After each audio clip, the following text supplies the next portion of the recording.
ರಾಮದುರ್ಗ ತಾಲೂಕಿನ ಬಟಕುರ್ಕಿ ಗ್ರಾಮದಲ್ಲಿ ಅಂದಾಜು ಮೊತ್ತ 12.15 ಕೋಟಿ ರೂಪಾಯಿಗಳ ವೆಚ್ಚದಲ್ಲಿ ನಿರ್ಮಾಣವಾಗುತ್ತಿರುವ ಮೊರಾರ್ಜಿ ದೇಸಾಯಿ ವಸತಿ ಶಾಲೆ ಕಟ್ಟಡ ನಿರ್ಮಾಣ ಕಾಮಗಾರಿಯ ಭೂಮಿ ಪೂಜಾ ಸಮಾರಂಭದಲ್ಲಿ ಭಾಗವಹಿಸಿ ಗುದ್ದಲಿ ಪೂಜೆ ಮಾಡಿದರು.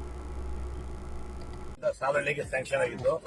ಆದರೆ ಅಲ್ಲಿ ಜಾಗ ಇದ್ದಿರೋದ್ರಿಂದ ಮತ್ತೆ ವಾಪಸ್ ಹೋಗೋ ಸ್ಟೇಜ್ ಇತ್ತು. ಅದನ್ನ ಬೇಡ ಅಂತ ಹೇಳಿ ನಾನು ಇಲ್ಲಿ ಬಡಪುರಿಗೆ ಜಾಗ ಕೊಡ್ತೀವಿ ಅಂತ ಹೇಳಿ ಹೇಳಿದ್ಮೇಲೆ ಇಲ್ಲಿ ಮಾಡ್ತಾ ಇದ್ದಾರೆ. Academic block G+2 second floor light roof ಹಾಕಿ ಸೆಕೆಂಡ್ ಫ್ಲೋರ್ ಮಾಡ್ತಾ ಇದೀವಿ ಇದನ್ನ. ಆಮೇಲೆ hotel block, hostel block, girls ಬೇರೆ ಬಾಯ್ಸ್ ಬೇರೆ, ಯಾವ್ದಕ್ಕೆ hostel block, kitchen and dining block G+1 floor light roof pavilion. Serial number 1 description of architectural plan, 135 numbers of each hostel, 1 number of staircase,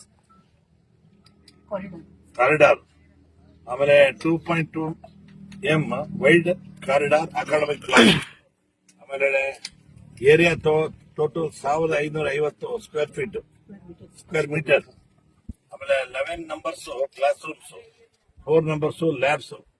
area ಅದರದ್ದು hostel block area 1055 square metre each of boys and girls. ಅದಕ್ಕೆ ಅವ್ರದ್ದು separate, ಇವ್ರು separate each block. Total staff room, principal room, ಆಮೇಲೆ total ಈ entire building ಮತ್ತೆ 2 room ಬರ್ತಾವೆ. Total area 550 square metre ಬರ್ತದೆ, 150 capacity total. ಆಮೇಲೆ ಗ್ರೌಂಡ್ ಫ್ಲೋರ್ನಾಗೆ ಸ್ಟಾಫ್ ರೂಮು, ಆಮೇಲೆ principal room, ante room, strong room, pantry, record, admin room, computer lab, classroom 2, sports store, labs, girls toilet, boys toilet, ಆಮೇಲೆ PH toilet first floor, girls toilet, janitor room, classroom, small class. ಇಷ್ಟು ಬರ್ತಾ ಇದೆ. ಇದೆ total amount 12.15 crores ಹಾಗೆ ಮಾಡ್ತಾ ಇದೀವಿ. Area total